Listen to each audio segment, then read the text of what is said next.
What's up, everyone, and welcome back to Game Time Talk. We are here as always, and we're going to be talking about the rest of the fixtures for the week.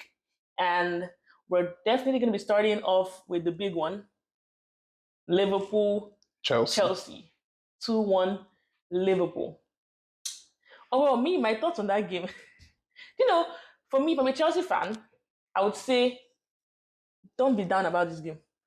You lost, yes, but you created some chances. But like, I won't look at that game and be like, you are dominated by Liverpool.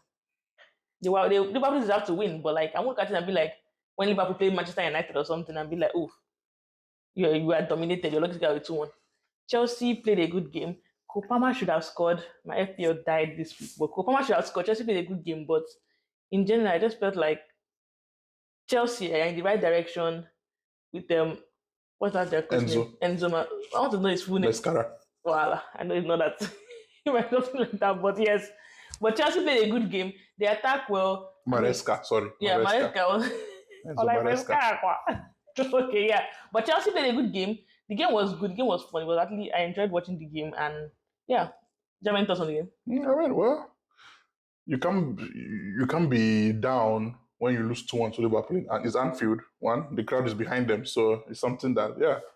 I mean, Chelsea dominated possession-wise. Yeah. They were putting, but I think both teams created fair amount of chances. Not that, but I feel. I thought Liverpool were going to have like a downturn in like when Arne Slot came into it. I was like, okay. I mean, they probably might still have a downturn, but they are solidly in the race. They're first. Why do people feel like to have a downturn? Because most people have downturns whenever you change coaches that have been there for a while. When you change a coach that's been there for a while, the foundations if the foundations are right, the next coach should have no problem. That is true, because your foundations are not right. See, I want to digress too much if I go into this, but I still feel David Moyes would have been a success in Man U. Reason being, if the ownership had taken, like now Liverpool, once Klopp was leaving, what did they do? They brought back their old transfer group to help them out in this transition. What did they even? But they didn't do anything really transfer wise for me. No problem. They didn't need to do too much. They already had a good squad. Man U had an aging squad then. Now you remember David Moyes wanted Fabregas. He wanted a lot of players who he felt could re-energize the team, and make it take that team to the next level, because the squad was aging. Let's be very honest. We had an old Vidic, an old Evra. He wanted Leighton Baines to give Evra a boost. So the squad was aging, no doubt. So Liverpool's own, their squad was not aging. Their squad was almost as steep. They have a lot of players who are still at the peak of their powers. You don't need to add much. Yes, they didn't do much transfer window, but Gravenberch was like a brand new signing. He didn't play that well last season. This season he has been great. Chiesa is a good addition for them. Has he even played? They played 1 year. Yeah, see, you don't need to see. You have Chiesa there, knowing that if this guy gets injured now, Luis Diaz, you have a good replacement for him. Chiesa can play anywhere in the front three, and you got it for 12 million for crying out loud. So it's not as if it's something. It's not as if I spent 70 million on him or 60 million. I say, oh, he's not playing. I spent 12. This is like buying them. This is money for Dan James them. Even if he flops, even if he flops, there's no flopping because there's no expectations. Yeah, and he's a good player. So, I mean, honestly, and Slot has done well with trying to keep a little bit of what Klopp had, and bringing in his own ideas, which has been fantastic for them. Yeah, I give them props. I think they're not just doing heavy metal football like Klopp. No, just going. They're trying to actually control the game. Yeah, and defend. And for Chelsea to actually hold possession against them, I felt Chelsea are going in the right direction too. Yeah. Like, I know people are like saying Kopama. Oh, I'm like, Kopama doesn't have to, until he doesn't have to score hat-trick every game or something, but he should have at least scored a goal. After that one that landed in the box, and he struck it, but he just missed the target. He should have scored that one. But yeah, that's us for Liverpool, Chelsea. And first of all, like, comment, subscribe. Like the video, comment. Tell us what you're thinking of the game in general, all the games we're talking about. And yeah, we're going to be moving on to the next one. Man City versus Wolves. What do you think about that game? 2-1 Man City. You know the thing? I don't know if you saw the last goal that people talked about being disallowed or stuff. That they were John Stones goal? Yes.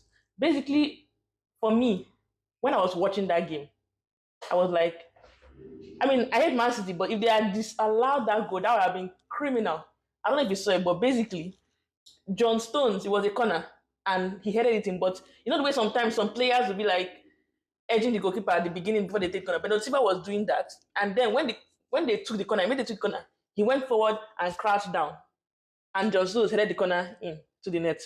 But the referees blew offside for Bernardo Silva, which was wrong. They went and saw it and they overturned it because I'm like, you can't blow offside. He's not in line of sight. They were saying he was in the line of sight of the keeper. He was not in the line of sight. Wait, so did he affect the play He didn't affect the play. at all? He did not affect the play. In my opinion, he did not affect the play because I was like, how you casting this goal? If he was still by the goalkeeper when John Stones hit the ball, not the ball, I won't say okay. Immediately they took that. He was only with the goalkeeper when they have not taken the corner. When the corner was taken, he was no more there. Okay. He was crouched down in the front of, not even in the front of the goalkeeper exactly, but like he was crouched down, not in eyesight, nothing. So I was like, when they cancelled that goal, I was like, people are cheating. Man City, they always know, they never know when they are beating. That was my Man City. So I'm like, 1-1, I was okay. I was telling him just finish this game. 1-1. I was about to even switch off. 1-1, this game is over. Last kick of the game. They were having corner after corner after corner. And that corner just comes in. And it goes, I say, Man City, what can I do? Say John Stones. But I mean, it was a must win for Man City, given that Arsenal had dropped points the day before. So you had to win that game. I thought it'd be easier because Wolves are like bottom. But that is, I'm sure Man City thought about an easy game too, because Wolves are bottom. But it just shows that the Premier League is no easy game. Can never. Any day, anybody can stand up to want to say they are boss. Exactly. So Wolves have been horrible this season against Man City. They wanted to take Man City to a draw. Look at it. What? So it just depends on the day. But yeah. They were heartbreaking. They actually did well. Wolves did so well defensively, but which is the way we can for them. I know Man City will be passing the ball forever around the box. 22 shots. Man City had 22 shots. No, I'm sorry. Just like Wolves. They just couldn't hold on that last time. That was a good cross. All the crosses they were Man City putting were trash. That was a good cross in John Stones' header. Comes in clutch sometimes for Man City. And that was a good. Man City deserved to win that game. That's all I can say about Man City versus Wolves. The most controversial game of the weekend. Arsenal Bournemouth. The Arsenal fan want to eat Howard Webb's head off. I'm like, Arsenal fans, you guys, it's because it's happening to you. That's why you feel like against you. Like, if that thing happened, if Bournemouth was the one that did that thing, you asked for a red card.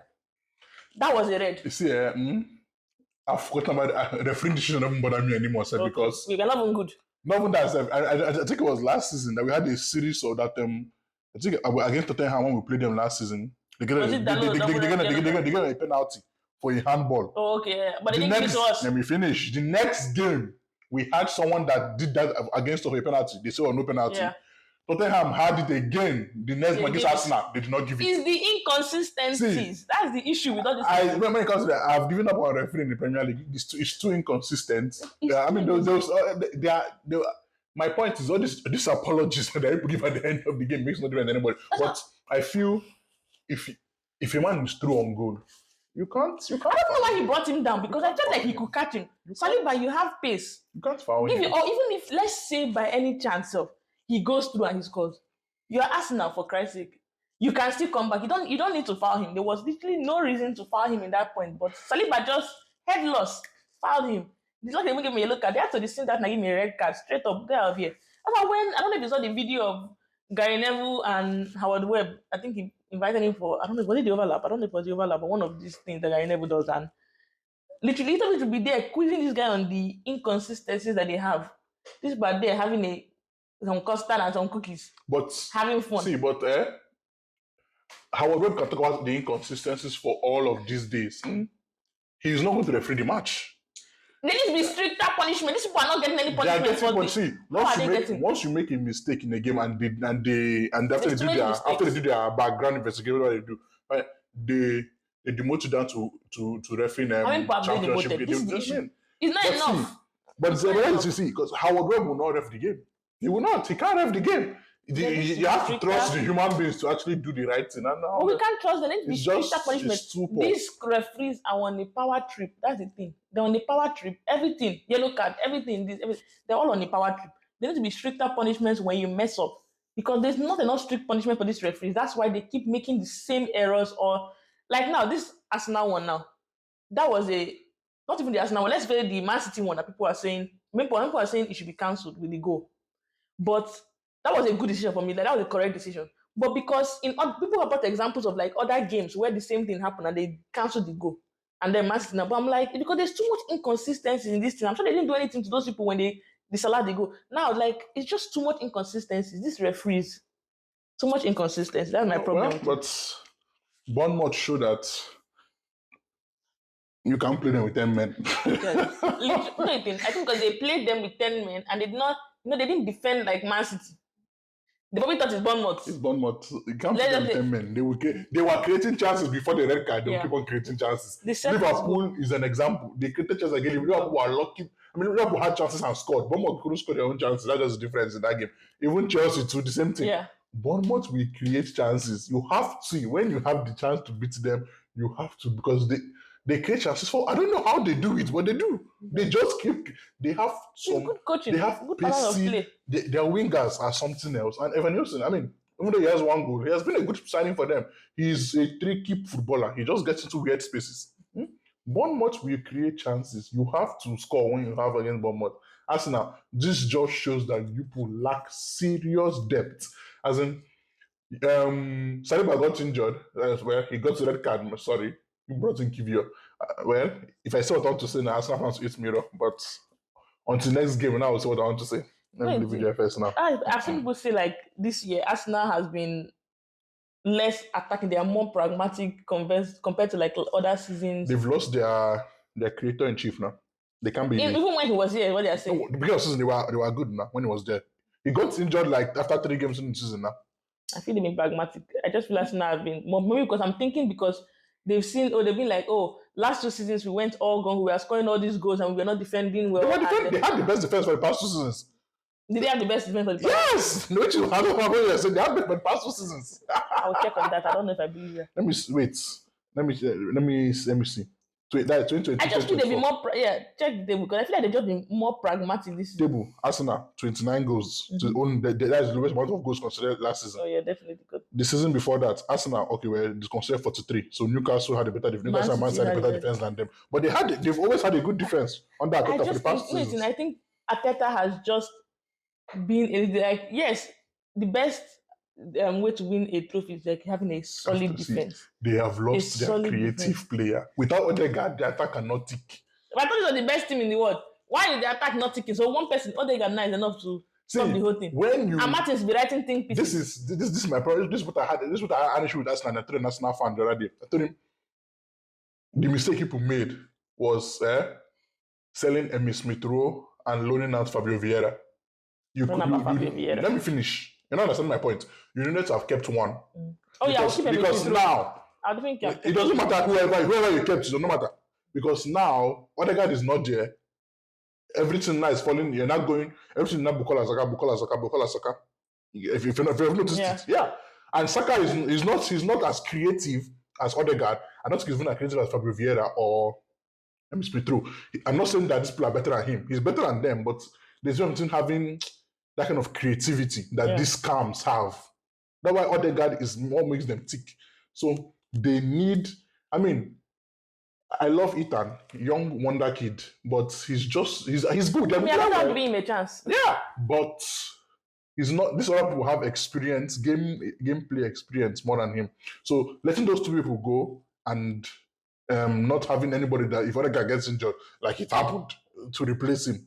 That was becoming a problem now. But I mean, I feel they will be fine. They should be fine. They'll still be in the title race and all that, but I don't think they're going to win it. I'm definitely not on Arsenal side to ever win anything. But yes, I mean, there's Tottenham, West Ham, 4-1 win. West Ham, oh God, you probably need a disgrace. But see, when Spurs are on fire, Spurs are on fire. But West Ham are shit. Lopetegui is Spanish, Abi. It's Spanish. Yeah. Spanish Murillo. Oh, that's somewhere. This guy is not doing. I really thought this guy was going to do something this season. Trash. I'm gonna be surprised if they sack him. Go back to Moyes again. But yeah, West Ham. Shout out to Leicester City. I'm coming back from 2-0 down. That was a good game to watch. That was a good one. That was a good one. Good on them. Like literally, like that was a fun game to watch. But Leicester City Southampton, right? Yeah. I mean, the red card helped, but it's not easy to come out from 2-0 down. Yeah, but yeah, that's us for this week. Like, comment, subscribe. Help the algorithm. Like this video, comment, and yeah, we'll see you next week. Bye-bye. Bye.